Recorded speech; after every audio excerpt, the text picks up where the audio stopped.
Okay, we're back with another tech video. Now I'm going to go through your question, answer it, and hopefully you get the solution. Now remember to stay just a little bit crazy like me, and you'll get there to that resolution. Alright, let's continue on to the video.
And that's it, guys. I hope the videos helped find that resolution that you're looking for.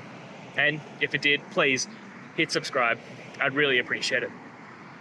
Now, until the next time you need a technical video, I hope you have a good one. Cheers.